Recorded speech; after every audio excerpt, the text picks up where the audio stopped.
অবিভক্ত ভারত, বিভক্ত বাংলা, অবিভক্ত বাংলা।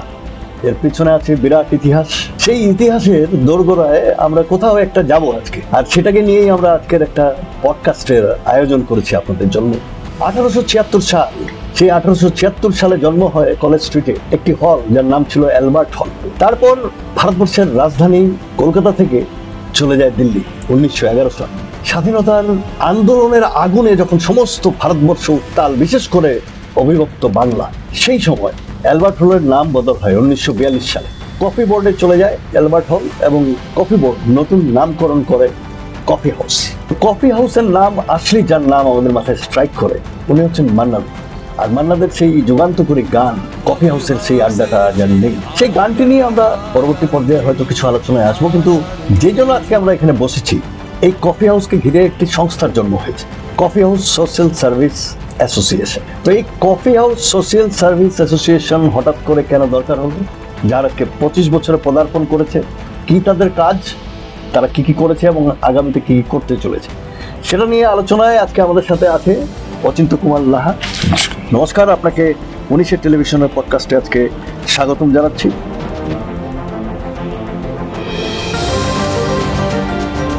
আমরা আজকে অচিন্ত বাবুর কাছ থেকে জেনে নেব কেন এই কফি হাউসের নামে এই সংস্থার জন্ম, তারা কি কি করেছেন, এবং আমরা নানান নস্টালজিক মোমেন্ট আজকের এই আলোচনায় ধরতে চেষ্টা করব, কারণ উনিও দীর্ঘদিন থেকে সেই কফি হাউসের সাথে জড়িত। তো অচিন্ত বাবু, প্রথমেই আমি আপনার কাছ থেকে জানতে চাই, কফি হাউস শুনলেই তো আমাদের চোখের সামনে যেটা ভেসে ওঠে, সেটা হচ্ছে সেই দোতলা তিনতলা একটা সুন্দরভাবে বানানো একটি স্ট্রাকচার, যেখানে ইন্টেলেকচুয়ালরা বসে গান গাইছে, কবিতা পাঠ করছে, ইন্টেলেকচুয়াল সব আলোচনা হচ্ছে, এবং সেই সাথে সেই ট্র্যাডিশনাল ওয়েটাররা আসছে পাগড়ি লাগিয়ে এবং কফি সার্ভ করছে। আমি আপনার কাছ থেকে জানতে চাইব, প্রথমে সেই কফি হাউসের সেই নস্টালজিয়া যেটা আমরা বলি, সেটা কি এখনো আপনারা পান? অবশ্যই আছে, আর আছে বলে আজকে এত কর্পোরেট দুনিয়া যেখানে গ্রাস করছে, সেখানে কিন্তু কফি হাউসের মানুষ আসার সংখ্যাটা আরো বেড়েছে। আচ্ছা, আরো বেড়েছে। তো এখনো ইন্টেলেকচুয়াল কবি সাহিত্যিক যারা গান গায়, এরা কি আছে? এই সংখ্যাটা হয়তো কম বেশি হতেই পারে। তখন তো অনেক অপশন ছিল না, এখন তো অনেক অপশন এসে গেছে মানুষের কাছে। তখন আড্ডা 70 দশকে যে জায়গাটা ছিল, সেই জায়গাটা তো পরিবর্তন হয়েছে, এখন অনেক বিস্তৃতি লাভ করেছে পুরো ব্যাপারটা। সেই জায়গা থেকে দাঁড়িয়ে কিছুটা তো কম বেশি। আজ থেকে 25 বছর আগে আপনারা একটা সংস্থার জন্ম দিয়েছিলেন, সেটা কি আপনার কফি হাউসের মধ্যে? অবশ্যই, আমরা কফি হাউসের মধ্যেই এই চিন্তা ভাবনা শুরু। কিভাবে শুরু হলো? হঠাৎ আপনাদের কি মনে করে? আপনারা কলেজ লাইফ থেকে আমরা কফি হাউসে আসতাম, আস্তে আস্তে আমরা অনেকেই আসতাম। তো সবাই আমরা আড্ডা মারি, বিভিন্ন সমাজের বিভিন্ন স্তরের মানুষ, বিভিন্ন তাদের সার্কেল আছে, বিভিন্ন তাদের টেবিল আছে। যেমন কফি হাউসে একটা ল্যাঙ্গুয়েজ আছে, এটা অমুকের টেবিল, এটা তমুকের টেবিল একটা রয়েছে। তো যেমন পাড়া হয় না, এটা অমুকের পাড়া তমুকের পাড়া, সেরকম কফি হাউসের একটা টেবিল। আমাদের ঠিক ওই রকম টেবিল ছিল না, কিন্তু আমাদের সঙ্গে একটা অনেকেরই খুব সুসম্পর্ক ছিল। তো আমরা তখন মনে করলাম, শুধু আড্ডা কেন, কফি হাউসটা কি শুধু আড্ডা মারারই জায়গা? এরকম তো হতে পারে না যে আমরা আসছি, চা খাচ্ছি, কফি খাচ্ছি, পকোড়া খাচ্ছি, সিঙ্গারা খাচ্ছি। তখন একটা বড় সিঙ্গারা হতো আর কি সকালের দিকে, ব্রেকফাস্টও করতাম আমরা। তো সেটা করে চলে যাব, এটা কখনো হয় না। তখন আমাদের মাথাতে হলো এখানে একটা সোশ্যাল ওয়ার্ক করা গেলেও যেতে পারে।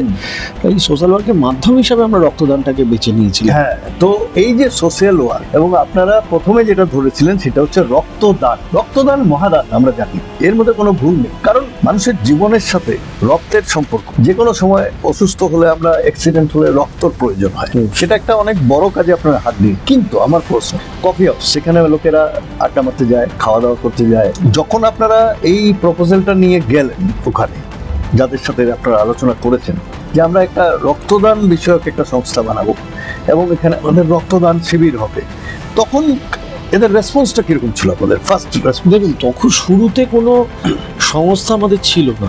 শুরুতে আমরা কফি হাউসকে অ্যাপিল করেছিলাম, আমরা কয়েকজন মিলে। আচ্ছা, বিশেষ করে আমার বন্ধু সুকান্ত ভট্টাচার্য, যার সঙ্গে আমি স্কুলে আমার সহপাঠী, সে বর্তমানে ডক্টর সুকান্ত ভট্টাচার্য। আচ্ছা, তো আমরা গিয়ে দুজনে মিলে গিয়ে একটা অ্যাপিল করি। তখন কফি হাউসের যিনি কর্তৃপক্ষ ছিলেন, মানে যারা চেয়ারে ছিলেন, বিজয়বাবু বলে একজন ছিলেন, তিনি এটা শুনে টুনে তার 2-1 দিনের মধ্যে আমাদেরকে জানালেন এইরকম কোনো কাজ আমাদের পক্ষে করা সম্ভব নয়। তো যখন এই সম্ভব নয় বললেন, তখন আমাদের মাথার মধ্যে একটা ব্যাপার এলো যে তাহলে কিভাবে করা যেতে পারে। আমরা তো ভাবলাম, আমরা চাইলাম এটা, কিন্তু আমাদের চাওয়াটা বাস্তবায়িত হচ্ছে না। তো সেটা করার জন্য কি করতে হবে? তখন আমাদের মনে হলো যে আমরা এখানে একটা সংস্থা তৈরি করি। তো সংস্থা তৈরি করার তো নানা নিয়ম কানুন আছে, সেই নিয়ম কানুনের একটা অফিস দরকার, একটা অ্যাড্রেস দরকার, একটা ফোন নাম্বার দরকার, একটা ইমেল দরকার, ইত্যাদি ইত্যাদি, যা যা লেটারেট করতে গেলে যা যা দরকার, একটা অ্যাপিল যে কাউকে করবো সেটা। তখন আমরা টেবিল টু টেবিল মানুষের সঙ্গে একটা অ্যাপ্রোচ করলাম যে এরকম একটা করলে কি হয়। অনেকেই সেটা কফি হাউসের টেবিলে তারা রেগুলার আসে সাধারণভাবে। তখনই কিন্তু আমাদের সঙ্গে পরিচয় হয় বেশ কিছু জনের, যেরকম শৈবাল মিত্র, অনাথ বন্ধু দে, ডক্টর জয়ন্ত রায়, স্বাধীন মল্লিক, এরকম বিভিন্ন মানুষের সঙ্গে যারা রেগুলার কফি হাউসে আসে, যে এরকম মানুষের মানে আমাদের পরিচয়টা হয় আর কি। এই পরিচয়ের সুবাদে স্বাধীনবাবু মানে এই ব্যাপারটাকে নিয়ে প্রচণ্ড আগ্রহ প্রকাশ করে, বিশেষ করে স্বাধীনবাবু এবং ডক্টর জয়ন্ত রায়। তো আমরা তখন একটা বেশ একটু অক্সিজেন পাই আর কি, যেটা স্বাধীনবাবু তার বাড়িতে মানে এটা করার একটা অনুমতি দেয়, তার ভাইয়ের সঙ্গে একটু যোগাযোগ করে দেন আর কি, ডক্টর দেবপ্রিয় মল্লিকের সঙ্গে। তো তারপরে আমরা ওই বাড়িতেই অফিস করার একটা অনুমতি পাই। তারপরে আমরা একটা চিঠি দিয়ে অ্যাপিল করি, সেই চিঠিও রিফিউজ হয়। স্বাভাবিক ব্যাপার, কফি হাউসের নিয়ম নেই, মানে কফি হাউস চলাকালীন কফি হাউসে এইভাবে রক্তদান শিবির বা যে কোনো অনুষ্ঠান করতে দেওয়ার কোনো, মানে আপনি এখন যেটা বললেন এই মুহূর্তে, মানে কফি হাউস চলাকালীন লোকেরা কফি টফি খাচ্ছে, আড্ডা মারছে, সেই সময় রানিং অবস্থায় রক্তদান। হ্যাঁ, সেই সময় রানিং অবস্থায়, মানে নিচের ফ্লোরটা যেটা ফার্স্ট ফ্লোর, সেখানে কফি হাউস চলছে, মানে কফি যেটা রেগুলার যেরকম দেখেন সেরকমই দেখতে পাবেন ওই দিনও, একটু হয়তো ভিড়টা সেদিন বেশি হয়।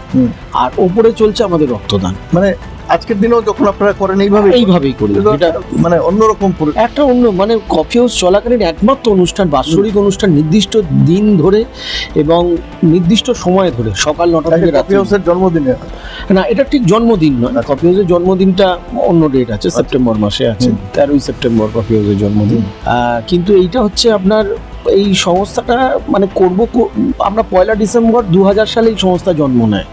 যদি সেইভাবে ধরেন, আমরা ভাবলাম ভেবে একটা আমরা কমিটি করার মতন এই যে জায়গাগুলোকে আমরা তৈরি করলাম। করার পর আমরা কফি হাউসকে অ্যাপিল করলাম, তারপর কফি হাউস রিফিউজ করছে। এই করতে গিয়ে ডেট ধরতে হয়, সেটা ছিল মঙ্গলবার ছিল প্রথম যে বছর হয় আর কি, সেটা মঙ্গলবার ছিল। একবারে সোমবারটাকে ছেড়ে দিলাম, কারণ রোববার দিনটা কলেজ স্ট্রিট ফাঁকা, আমাদের কাজ করতে অসুবিধা হবে, সেই মনে করে আমরা মঙ্গলবার ডেটটাকে ঠিক করে আমরা রক্তদান। রিফিউজালের থেকে অ্যাকসেপ্টেন্স কি করে আসলো? হ্যাঁ, এইটা একটা বিরাট ব্যাপার, সেটা একটা বিরাট লেগে থাকার ব্যাপার। মানে প্রথম প্রায় 6টা বছর আমাদের মানে বিরাট স্ট্রাগল গেছে বলতে গেলে, সাংগঠনিক স্ট্রাগল অনেক দিক দিয়ে। যেমন কেউ কোনো বিষয়ে পজিটিভ দিকটা দেখে, আবার কেউ কেউ তো নেগেটিভ দিকটাও দেখে। সেরকম যারা কেউ সহযোগিতা করারও যেমন মানুষ থাকে, যেন অসহযোগিতা করার জন্য মানুষ কিন্তু তৈরি হয়ে যায়। তো এইটা করতে করতে যেহেতু আমরা তখন তথ্য সংস্কৃতি দপ্তরের সঙ্গে যোগাযোগ করি, কফি হাউস একটা কনজিউমার ফোরাম ছিল, যার সেক্রেটারি ছিল প্রদীপ ধর, স্বর্গীয় প্রদীপ ধর, এখন বর্তমানে উনি নেই। এনাদের প্রত্যেকের সঙ্গে যোগাযোগ করি এবং সকলের একটা রিকোয়েস্টে, তথ্য সংস্কৃতি দপ্তরেরও একটা রিকোয়েস্ট ছিল কফি হাউসের প্রতি, যেহেতু জায়গাটা তাদের মানে জায়গাটা মানে তারা অধিগ্রহণ করেছে মানে 1996 সালে, সব দিক দিয়ে। তারপরে কফি হাউস একটা পারমিশন দেয় অনলি ফর দিস ইয়ার, মানে ওই 1 বছরের জন্য। এইভাবে জিনিসটা শুরু হয়, ওই 1 বছরের জন্য ভেবে শুরু হয়, কিন্তু এটা তারপরে এটা লাগাতার কন্টিনিউ প্রত্যেকবারই এরকম যায়। 2006 সাল পর্যন্ত এই ব্যাপারটা খুব আমাদের প্রবলেম থাকে, কিন্তু 2006-এর পর থেকে আসেনি। তখন তথ্য সংস্কৃতি দপ্তরের মন্ত্রী ছিলেন পশ্চিমবঙ্গের প্রাক্তন মুখ্যমন্ত্রী বুদ্ধদেব ভট্টাচার্য। তার মেয়ে সুচেতনা ভট্টাচার্যের সঙ্গে আমাদের খুব ভালো সম্পর্ক ছিল। আমাদের ট্রেজারার আশিস সাইয়ের মেয়ে আর উনি সুচেতনা একই সঙ্গে পড়তেন আর কি, প্রেসিডেন্সি কলেজে তখন। তো তখন বুদ্ধবাবু কিছুটা হস্তক্ষেপ করেছিলেন এই ব্যাপারটা নিয়ে, এবং উদ্যোগ হস্তক্ষেপ থাকাতে তারপরে একটা রেজলিউশনের মতন একটা তৈরি হয় আর কি। এবং পরবর্তী পর্যায়ের কফি হাউস পরিচালন কর্তৃপক্ষ এটা বুঝেছে যে এই কাজটা ভালো হচ্ছে। দেখুন, যে কোনো জিনিস শুরু হয় একরকমভাবে, তারাও দেখেছে এটা একটা মানবিক কাজ, কফি হাউসের পক্ষেও এটা মঙ্গল, মানুষের মঙ্গল, তাদেরও তো একটা শুভবুদ্ধি রয়েছে, তারাও চাইবে তো একটা ভালো কাজ হোক। এবং যখন সেটা 5-6 বছর হয়েছে তো এবং তারপরে কন্টিনিউ হয়েছে, এখন এই অনুষ্ঠানটা কফি হাউসের অনুষ্ঠান। এটা এই কফি হাউস সোশ্যাল সার্ভিস অচিন্ত্যবাবু, জয়ন্তবাবু, সুমনবাবুর নয়, এটা যেন একটা কফি হাউসের সঙ্গেই মিশে গেছে এই প্রোগ্রামটা। এটা মানুষের এখন ডিমান্ড। প্রথম বছর যেখানে 90 জন রক্তদান করেছিল 9ই জানুয়ারি 2001 সালে, সেটা লাস্ট ইয়ার মানে 2025 সালের 9ই জানুয়ারিতে 665 রক্তদাতা হয়েছে, মানে 700-র কাছাকাছি। বিশাল ব্যাপার। এবং আমাদের কাছে এটা 1000 করে দেওয়াটা কোনো ব্যাপারই নয়, কিন্তু আমরা তো জায়গাটা পাই না। আজকে বাইরে প্যান্ডেল করলে আমি যদি দেখি আমার একটু জায়গা লাগে, 20 ফুট জায়গা বাড়িয়ে দিতে পারবো, কিন্তু কফি হাউসটা আমি এক্সটেন্ড করতে পারবো না। আমার যেটুকু কার্পেট এরিয়া রয়েছে ওইটুকু কার্পেট এরিয়ার মধ্যেই আমায় করতে হবে, তারপর তো আমি জায়গা পাবো না। তাতেও আমাদেরকে এই পাশে এবিটি এর রুম আছে, ওই রুমটাকেও নিতে হয়েছে, কারণ 600 জন লোক, 665 মানে 665 জন রক্তদান করতে, তো এটা ম্যানেজমেন্ট কি করে হয়? কতজন লোক আপনাদের আছে? একবারে আমাদের ভলেন্টিয়াররাই করে। আচ্ছা, মানে এরকম কোনো প্রফেশনাল টিম নেই, ওকে, কোনো কাউকে ভাড়া করে আনা হয় না, একবারে আমাদের যারা মেম্বার তারাই ম্যানেজ করি। এবং তারা সকাল 9টায় ক্যাম্প, মানে 7টায় আমরা রিপোর্টিং টাইম থাকে আমাদের প্রত্যেকেরই। বলতে গেলে সবাই যে 7টায় চলে আসছে বলছি না, পার্ট বাই পার্ট অনেকে আসছে যাচ্ছে। প্রায় অ্যাট এ টাইম 50 থেকে 60 জন ভলেন্টিয়ার থাকে আমাদের। আচ্ছা, সারাদিনে প্রায় 120 জনের মতন ভলেন্টিয়ার হয়। কেউ হয়তো চলে যায়, কেউ হয়তো পেরে ওঠে না, এই ব্যাপারগুলো থাকে। আর এই 25 বছর আপনারা, এটা তো দীর্ঘ সময়, প্রায় আপনার সিলভার জুবলি হতে চলে। হ্যাঁ, রজত জয়ন্তী আমরা পালন করে ফেলেছি। আচ্ছা, তো এর মধ্যে যেহেতু কফি হাউসের মতো একটা ঐতিহাসিক জায়গায় আপনারা করছেন, তো আপনাদের সাথে নিশ্চয়ই নানান ধরনের সেলিব্রিটিরা কানেক্ট করেছে আপনাদের সাথে, বিভিন্ন সেলিব্রিটিরাও কানেক্ট করেছে, আমরাও সেলিব্রিটিদের সঙ্গে কানেক্ট করেছি, এবং তাদের সেলিব্রিটিরা খুব আগ্রহ প্রকাশ করেছে মানে এই ধরনের একটা উদ্যোগকে। মানে বলতে গেলে এই 25 বছরের জার্নিতে এই ক্যাম্পে আসেনি এরকম খুব কম সেলিব্রিটি রয়েছে। কারা কারা এসছে? মানে আমি তো মান্নাদের নামটা তো বলবোই, যদিও মান্নাদের শৈলেন মান্না, চুনি গোস্বামী, পিকে ব্যানার্জি, অমল দত্ত, রূপম ইসলাম, আবির চ্যাটার্জি, অপর্ণা সেন, সৌমিত্র চট্টোপাধ্যায় থেকে শুরু করে যাবতীয় মানে নাম শেষ হবে, খেলোয়াড় থেকে লেখোয়াড় থেকে সিনেমা থেকে সবাই দেবশঙ্কর হালদার, অনেকেই। মানে এই সংখ্যাটা একটা বিরাট। মানে ফসিলসের তো জন্মদিন 9 জানুয়ারি, ওই দিন। আচ্ছা, এবার আসবো আমি মান্নাদের কথায়। মান্নাদের সেই বিখ্যাত গান কফি হাউসের সেই আড্ডাটা হাজার নেই, ওটা যদিও উনি কফি হাউস, এই কফি হাউসের উপর ভিত্তি করে আমি যতটুকু জানি লেখেননি, সেটার সাথে কফি হাউসের কি কোনো রিলেশন আদৌ আছে? দেখুন, আমি তো বলবো মান্নাদের আছে, যিনি গানটা লিখেছেন আর কি। লেখক গৌরীপ্রসন্ন মজুমদার, তিনি হয়তো এটা ভেবে লিখেছেন কি লেখেননি সেটা আমার জানা নেই।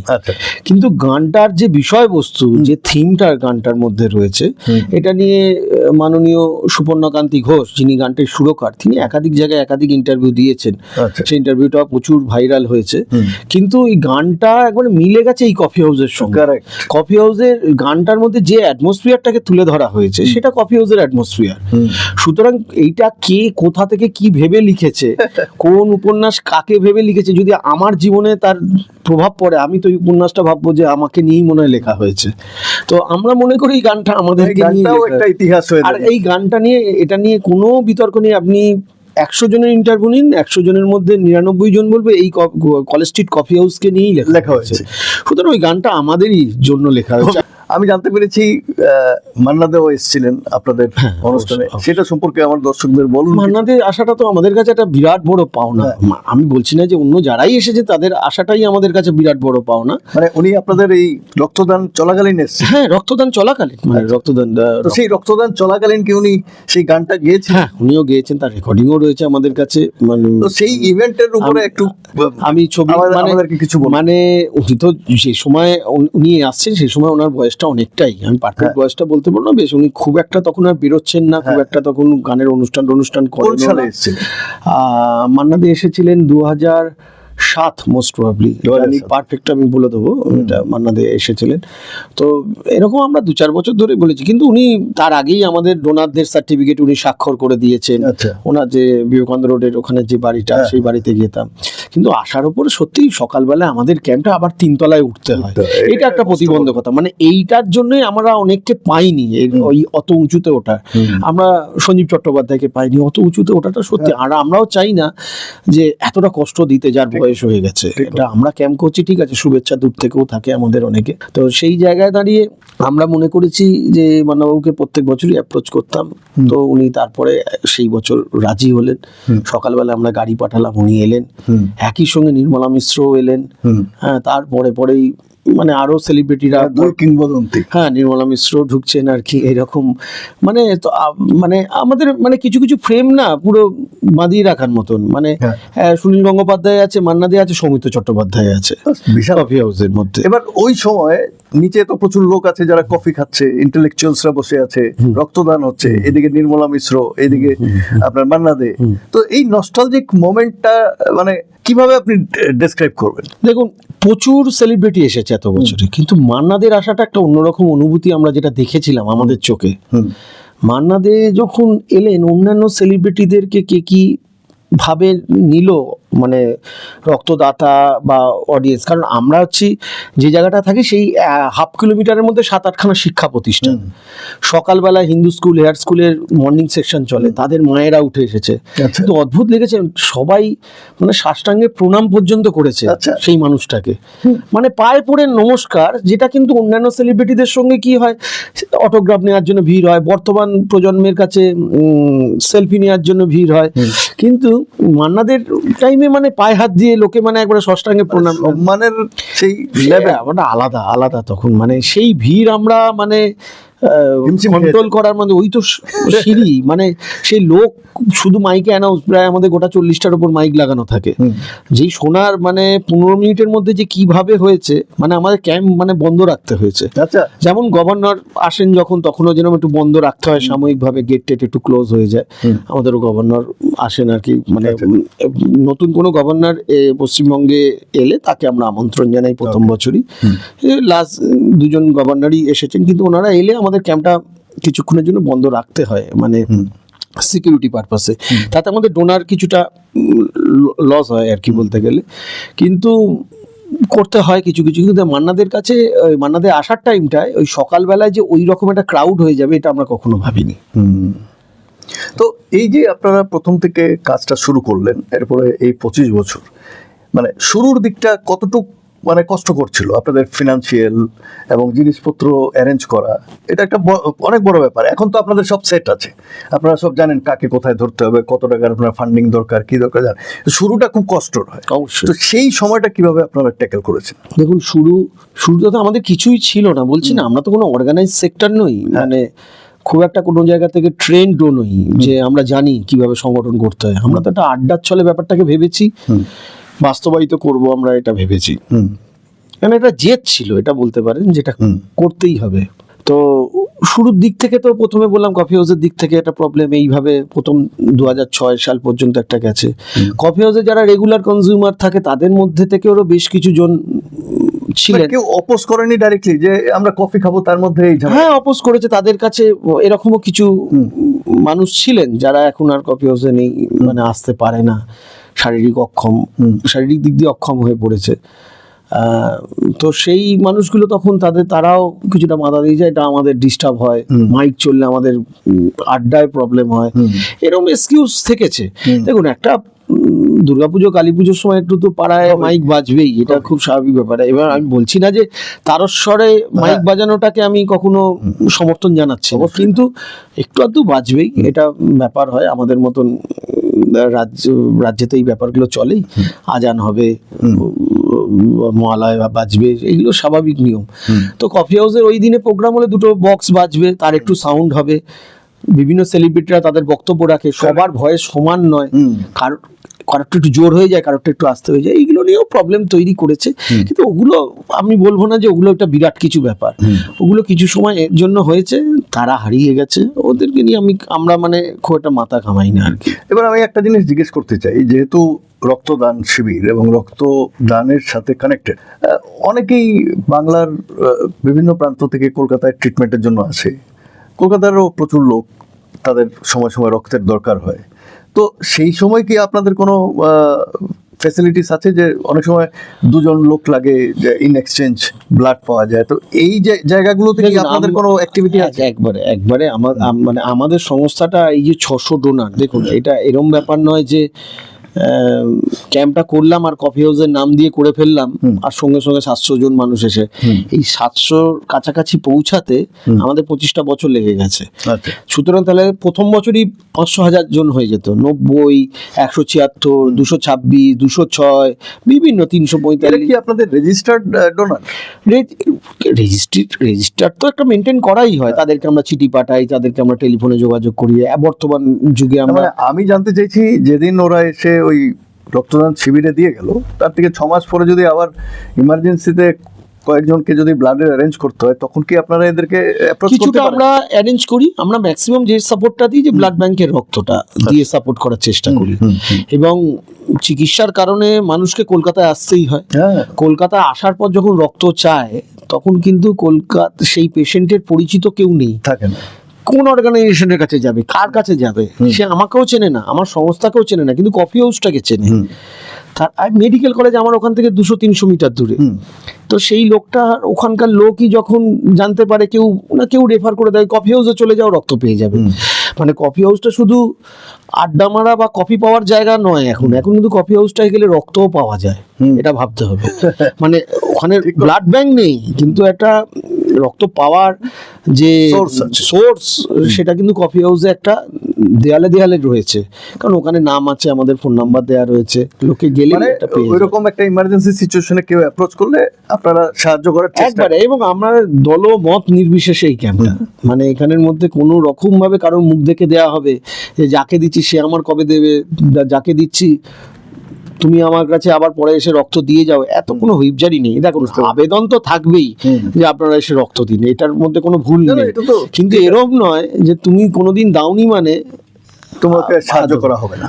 যদি সবাই রক্ত দিত তাহলে তো রক্ত হয়ে যেত। মানে বন্যা বয়ে যেত, সেটার তো প্রয়োজন নেই। হ্যাঁ, মানে সেটার কোনো প্রয়োজনও নেই আর কি। তো এই হচ্ছে ব্যাপারটা। আচ্ছা, তো এবার রক্তদানের বাইরে আর কি কি আপনারা করেন? কিছু আছে অ্যাক্টিভিটি, মানে যেহেতু আপনি সোশ্যাল সার্ভিস? দেখুন, রক্তদানের বাইরে একটা সংস্থাকে বাঁচিয়ে রাখতে গেলে বিভিন্ন ইভেন্ট রেখে দিতে হয়। আমাদের প্রধানত আমরা রক্ত নিয়ে কাজ করি। আমরা রক্তদানের ওপর বিভিন্ন ট্রেনিং প্রোগ্রাম রাখি। কিরকম ট্রেনিং প্রোগ্রাম? সার্টিফিকেট কোর্স, যেরকম রক্ত কি, কেন, কিভাবে দেওয়া উচিত, কি রক্তটা মানে কতদিন প্রিজার্ভ হয়, হ্যাঁ, রক্তদাতাকে কিভাবে উদ্বুদ্ধ করতে হবে, এই বিষয়ের একটা ট্রেনিং প্রোগ্রাম আমাদের থাকেই। এই সার্টিফিকেট কোর্স করার পরে কি কোনো ধরনের প্রফেশনাল কোনো না, প্রফেশনাল এই নেই, কিন্তু এটা একবারে স্বেচ্ছাসেবী সংস্থা থেকে করা। এটা গভর্নমেন্ট, নন গভর্নমেন্ট অনেক জায়গায় এটার মান্যতা কিন্তু দেয় আর কি।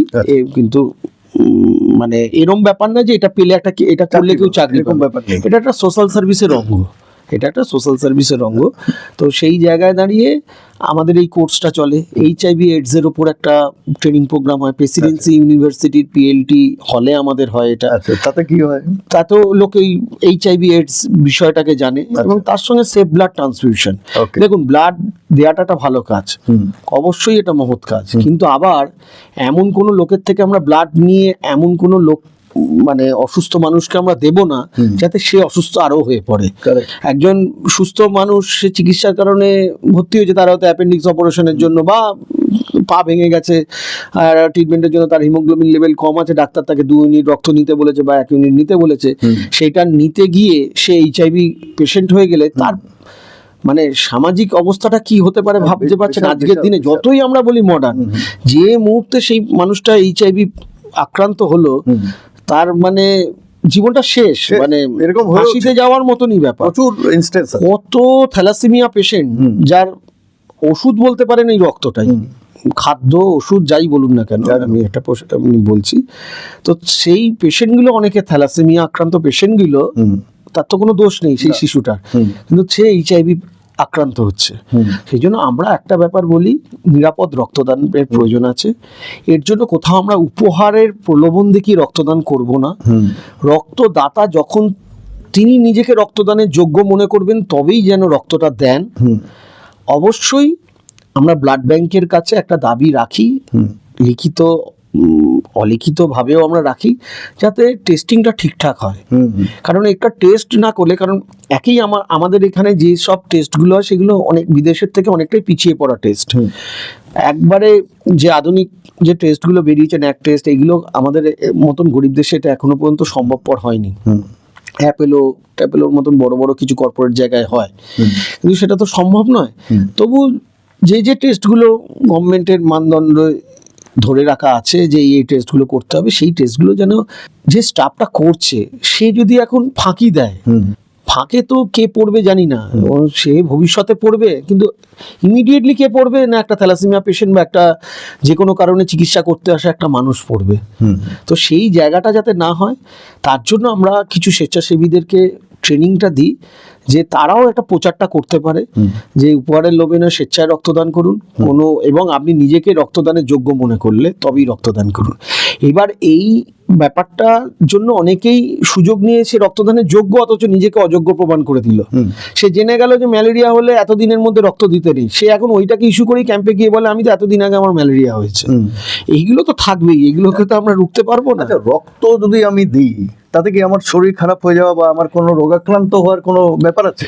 একেবারেই না। এখন 12 থেকে 16 লাখ লোক পশ্চিমবঙ্গেই রক্তদান করে। আচ্ছা, তো যদি এটা চলছে অনেক বছর ধরে, রক্তদানের পদ্ধতি হঠাৎ করে তৈরি হয়েছে তা না, যদি শরীর খারাপই হয়ে যেত তাহলে তো আর পরের বছর ক্যাম্পগুলো হতো না, তাহলে তো পরের বছর ক্যাম্পগুলো হতো না। মানে একজন লোক কত মাস বা কত বছরের ইন্টারভ্যালে বর্তমান নিয়ম অনুযায়ী মানে যে কোনো পুরুষ 3 মাস অন্তর দিতে পারে, 90 দিন, আর মহিলাদের জন্য 120 দিন বলা আছে। এটা আগে পুরুষ এবং মহিলা দুজনের ক্ষেত্রে 3 মাস একটা গ্যাপিং ছিল, এখন মহিলাদের ক্ষেত্রে 3 মাস 4 মাস করে দেওয়া হয়েছে এবং পুরুষের জন্য 3 মাস রাখা হয়েছে। মানে প্রত্যেক 90 দিন অন্তর অন্তর আপনি রক্ত দিতে পারেন যদি আপনি একজন পুরুষ হন, এবং 120 দিনের অন্তরে আপনি একজন যদি মহিলা হন আপনি রক্তদান করতে পারেন। তাতে আপনার শরীরে শারীরিক কোনো ক্ষতি হওয়ার কোনো সুযোগ বা কোনো চান্স নেই।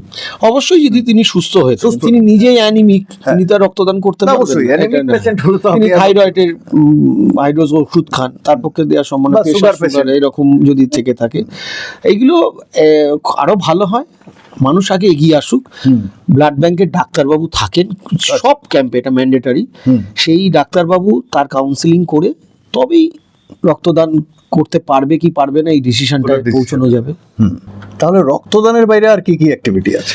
আমরা পথ শিশুদের জন্য ইলিশ উৎসব করি, মানে এটার সঙ্গে রক্তদানের সরাসরি সম্পর্ক নেই, কিন্তু বলছি একটা সংগঠনকে বাঁচাতে গেলে বিভিন্ন ইভেন্ট করতে হয়। একটা সোশ্যাল ওয়েলফেয়ার অর্গানাইজেশন পথ শিশুদের জন্য ইলিশ উৎসব, কারণ ইলিশ উৎসব মানে এক ধরনের লোকেদের জন্যই হয়, তো পথ শিশুদেরও তো ইচ্ছা জাগতে পারে, সেই জন্য আমরা ইলিশ খাবো। তো সেই জন্য আমরা পথ শিশুদের জন্য ইলিশ উৎসব, এটা মাদার টেরেসার জন্মদিনকে কেন্দ্র করে করি।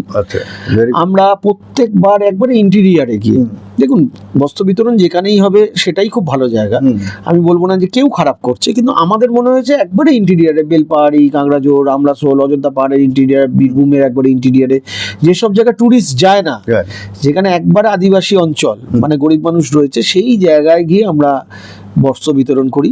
এবছর আমরা জাস্ট এই কয়েকদিন আগে, এবছর আমরা শীতের পোশাক আমরা ডিস্ট্রিবিউট করেছি আর কি। আচ্ছা, একবারে বেলপাহাড়িতে গিয়ে করেছি। এই ধরনের একটা আমাদের ইভেন্ট হয়ে থাকে।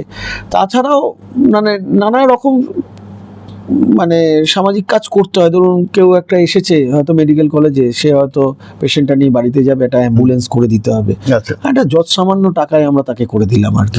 আমাদের পরিচিত লোককে একটা রিকোয়েস্ট করে একটা তেল খরচাটা হয়তো দিয়ে দিলাম। এইভাবে করতে হয়। এই ধরনের কাজগুলো তো চলেই, একটা অর্গানাইজেশনকে রাখতে গেলে আপনাকে এই ধরনের কাজ করে যেতেই হবে। এইটাই আপনাদের coffee house social welfare association, তার ভবিষ্যৎ আপনারা কিভাবে দেখেন? দেখুন, এইটা খুব কঠিন ব্যাপার। এর ভবিষ্যৎটা কি সেটা আমি বলতে পারবো না, কারণ আমি জ্যোতিষী নই। ইচ্ছা তো মনের মধ্যে থাকবে, যেটাকে তৈরি করা হয়েছে, যেটা এতদিন ধরে 25টা বছর চলছে। মানে যে ছেলেটা সেদিনকে জন্মেছে সেই ছেলেটা কিন্তু আজকে বিবাহযোগ্য।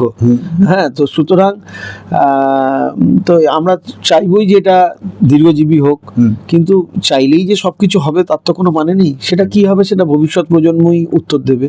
আচ্ছা, জনগণের উদ্দেশ্যে কি বলবেন যারা এখনো রক্তদানকে ভয় ভীতিগ্রস্ত হয়ে রক্তদান থেকে দূরে থাকে, তাদের উদ্দেশ্যে আপনি কি বলবেন? আমি বলবো যে রক্তদান যেখানেই হোক সেটাই কিন্তু ভালো কাজ হয়। অনেকে ভয়ে সে রক্তদান আমি করতেই এটাই আসে। বলবো যে সেই ভয়টার কোনো কারণ নেই। একবার যদি আপনারা আসেন রক্তদান করতে, আমার মনে হয় না যে দ্বিতীয়বারে আর আপনাকে রিকোয়েস্ট করতে হবে। আপনি হয়তো নিজেই হয়তো মনে হবে যে দিই। এবার অনেক কিছু কারণ থেকে যায় যে কারণে মানুষ একটা ভয় পেয়ে যায়। প্রথমবারে দেওয়ার পর তার মাথাটা ঘুরে গেল, মাথাটা হয়তো বিভিন্ন কারণে ঘুরতে পারে। তার অ্যাসিডিটির প্রবলেমের থেকে যেহেতু রক্তটা দিয়েছে, দেখুন রক্তটা যে একবারে কিছু নয় এটা তো বলবো না, হ্যাঁ। যে তাহলে কিছু না হলে তো মানে তার তো কোনো মূল্যই থাকতো না। Correct. আপনি একটা লিকুইড অর্গান ডোনেট করছেন, সুতরাং কিছু না কিছু তো ব্যাপার, কিন্তু সেই ব্যাপারটা এমন কিছু না যার জন্য আপনার কোনো ক্ষতি হয়ে যাবে। তো জনগণের উদ্দেশ্যে এটাই বলবো যে আপনারা আসুন, রক্তদান করুন, যে কোনো জায়গায় দিন। আর যারা শিবির আয়োজন করবেন তাদের উদ্দেশ্যে বলবো যে ওই ধরে বেঁধে নয়, মানুষকে উদ্বুদ্ধ করে রক্তদানটা করানো উচিত। মানে জোর করে কাউকে দিলেন সেটা কিন্তু সবসময় ঠিক হবে না। তো মানুষ যদি স্বেচ্ছায় দেয় তাহলে কিন্তু পরবর্তী প্রজন্মটা এবং চিকিৎসা পরিষেবাটা অনেক ঠিকঠাক থাকবে। ঠিক। আর কফি হাউসের বাইরে কি কোনো পরিকল্পনা আছে, বাইরে গিয়ে শিবির করার আপনাদের রক্তদান আমাদের শিবির? বাইরে গিয়েও প্রচুর শিবির হয় বিভিন্ন আচ্ছা। জেলায়। মানে আমাদের ভাতৃপ্রতি বিভিন্ন সংগঠন রয়েছে। ধরুন কলকাতায় কিছু সমস্যা হলে যেমন আমরা সলভ করি, সেরকম আমার যদি এখন বীরভূমে কিছু হয়, মালদায় কিছু হয়, সেখানে যে অর্গানাইজেশনগুলো রয়েছে তারা আমাদেরকে হেল্প করে দেয়। আচ্ছা। তো এইরকম বিভিন্ন প্রত্যেকটা জেলাতেই কিছু না কিছু সংগঠন আছে, তাদের সঙ্গে আমরা একত্রিত হয়ে আমাদের একটা সংঘবদ্ধ ফেডারেশন আছে, তার সঙ্গে আমরা অ্যাটাচ আছি। যেহেতু তার কোনো কিছু প্রবলেম হলে তখন কিন্তু একে অপরকে আমরা হেল্প করি। আপনাদের সংগঠনের সাথে কেউ যদি জড়িত হয়ে কাজ করতে চায়, কেউ যদি মেম্বারশিপ নিতে চায়, তার কি প্রসেস বা সেরকম কোনো সুযোগ আছে দেখুন, কি? যে আমাদের কাজ করতে দেয় তাকে তো আমরা ওয়েলকাম। কাজ করার জন্য তো কেউ বাধা দেবে না, মানে এই সংস্থার দরজা সবসময় খোলা। কিন্তু হ্যাঁ, যে আসছে তার কি উদ্দেশ্যটা সেটা দেখুন, আমরা বুঝে যাই আর কি, যে শুধুই কি কফি হাউসের ফ্রেমটাকে নেওয়ার জন্য যে হ্যাঁ আমি একটা কফি হাউসের, কিন্তু দেখুন এটা লায়ন্স রোটারির মতন এত বড় কোনো সংগঠন নয়, এত বড় কোনো আমাদের অ্যাক্টিভিটিও নেই। হ্যাঁ, সুতরাং এখানে যারা আসবে তারা যদি প্রকৃতভাবে কাজ করতে চায়, অলওয়েজ ওয়েলকাম। আবার কেউ কেউ থাকে, আমাদের নিজেদেরও কিছু মেম্বার থাকে যেগুলো আমরা বুঝেও অনেক সময় না বোঝার ভান করে থাকি। তারা এই সংস্থার মেন প্রোগ্রামে সমাজ সেবক নিজেকে তৈরি করার জন্য অনুষ্ঠানের দিনটা উপস্থিত হয়।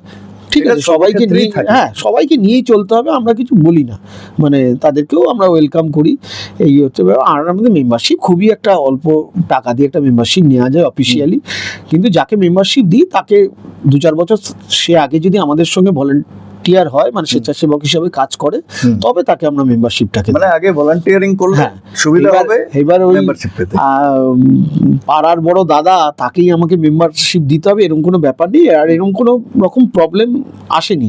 আমরা যে অঞ্চলটায় কাজ করি, কলেজ স্ট্রিট অঞ্চলে, খুবই সুষ্ঠু পরিবেশ। সব রাজনৈতিক দলই, মানে অতীতেও যারা ছিলেন বর্তমানেও যারা আছেন, প্রত্যেকের সঙ্গেই আমাদের অত্যন্ত সুসম্পর্ক। তাদের আপদে বিপদেও আমরা আছি, আমাদের আপদে বিপদেও তারা আছে। এই নিয়ে কোনো মানে প্রতিবাদ বা কোনো আক্ষেপ কিছু নেই আমাদের। আর কিছু আপনি শেয়ার করতে চাইবেন লাস্টলি? আমাদের সময় শেষ আচ্ছা, অলমোস্ট। আর কিছু যেটা আপনি, যে কোনো জিনিস যেটা আপনার মনে হয় যে আজকের এই পডকাস্টের জন্য খুবই ইন্টারেস্টিং এবং দেখুন, nostalgic আমি হবে। আমি আমি একটা কথাই বলবো যে coffee house social service association তৈরি হয়েছে রক্তদানের জন্য। রক্তদানের কথা ভেবে তৈরি হয়েছে। পরবর্তী পর্যায়ে XYZ যে কাজই করুক না কেন, সুতরাং রক্তদানটাকে চালিয়ে যেতে হবে। আজকের দিনেও মানুষ কিন্তু অনেকে রক্তের অভাবে তাদের ট্রিটমেন্ট কিন্তু হচ্ছে না। তো মানুষ অনেক সময় ব্লাড ব্যাংকে গিয়ে রক্ত পাচ্ছে না, তাকে ব্লাড ব্যাংক অনেক সময় ডোনার আনতে বলছে। এইগুলো নিয়ে মানুষের অনেক সময় আক্ষেপ থাকছে। অনেক মানুষ এই ধরনের আক্ষেপের জায়গা থেকে, রক্তদান করা থেকে নিজেকে সরিয়ে রাখছে। আমি আবেদন করব, এইগুলো যখনই রক্তদানটা বাড়বে তখনই কিন্তু এই সমস্যাগুলো মিটে যাবে। রক্তদান মানে চাহিদা যে পরিমাণ আছে তার সঙ্গে যোগানের একটা পার্থক্য রয়েছে বিরাট, সেই কারণের জন্য এই প্রবলেমগুলো কিন্তু দেখা যায়। সুতরাং যখনই আমাদের যোগানটা বেড়ে যাবে, আমাদের যে প্রবলেমগুলো রক্ত নিয়ে রয়েছে, প্রয়োজনের সময় পাওয়া যায় না ইত্যাদি ইত্যাদি, এই প্রবলেমটা কিন্তু মিটে যাবে। আর একটা কথা বলবো, আমার দীর্ঘদিন কাজ করতে গিয়ে নেগেটিভ গ্রুপের রক্তদাতাদের উদ্দেশ্যে, যে নেগেটিভ গ্রুপের যারা রক্তদাতা তারা তার নিজের রক্তকে একটা অত্যন্ত মানে মূল্যবান রক্ত মনে করেন, এরকম ভাবার কোনো কারণ নেই। আমি নিজে একজন নেগেটিভ গ্রুপের রক্তদাতা। তো নেগেটিভ গ্রুপের রক্তদাতাটাও যেরকম কম, ডোনারও যেরকম কম, নেগেটিভ গ্রুপের পেশেন্টও কম। কিন্তু নেগেটিভ গ্রুপের রক্তদাতারা যখন রক্তদান করে নিজের রক্তের গ্রুপ নেগেটিভ জেনে যায়, তারপর থেকে আর ক্যাম্পে রক্ত দেয় না। একটা কথা থাকে, আমি বেড টু বেড দেবো, এরকম বেড টু বেড দেওয়ার কনসেপ্ট এখন আর নেই। তো একটা কথা বলবো যে তারা যদি ঠিক স্বাভাবিক পজিটিভ গ্রুপের রক্তদাতার মতন ব্লাড ব্যাংকে গিয়ে রক্তদান করে, তাহলে বলবো যে এই নেগেটিভ রক্ত পাওয়ার জন্য যে হয়রানির শিকার হতে হয় একজন মুমূর্ষু মানুষকে, সেই হয়রানির শিকারটা আর হতে হবে না। সুতরাং তারাও স্বাভাবিকভাবে রক্তদান করুক, এইটুকুই আমি আমার মানে বলার আর কি। অনেক অনেক ধন্যবাদ আজকের আমাদের এই পডকাস্টে আসার জন্য মিস্টার লাহা। আর আপনারা শুনলেন একটা ঐতিহাসিক, নস্টালজিক এবং খুবই ইন্টারেস্টিং একটা সাবজেক্ট নিয়ে আজকে আমাদের পডকাস্ট ছিল। অন্যান্য দিনের মতো নয়, রাজনৈতিক কর্মী, রাজনৈতিক নেতা আমাদের পডকাস্টের স্টুডিওতে আসবে এবং সেই সাথে সামাজিক কর্মীরাও আসবে। কফি হাউসের মতো ইতিহাসকেও আমরা তুলে ধরছি, আর সেই সাথে কফি হাউসকে ঘিরে যে সমস্ত নানান ধরনের কাজ, তার মধ্যে আজকের যে কাজটা দেখলেন সেরকম আসবে। কেমন লাগলো আজকের এই পডকাস্ট? অবশ্যই আপনারা আমাদের কমেন্ট করে জানাবেন। আগামী দিনে কাকে চান আমাদের এই পডকাস্টে দেখতে, সেরকম কোনো ব্যক্তি যাকে আপনার ভালো লাগে তার নামও কমেন্ট করে জানাবেন। ফিরে আসবো আবার খুব তাড়াতাড়ি আরও একটি নতুন পডকাস্ট নিয়ে। তত সময় ভালো থাকবেন। নমস্কার, ধন্যবাদ।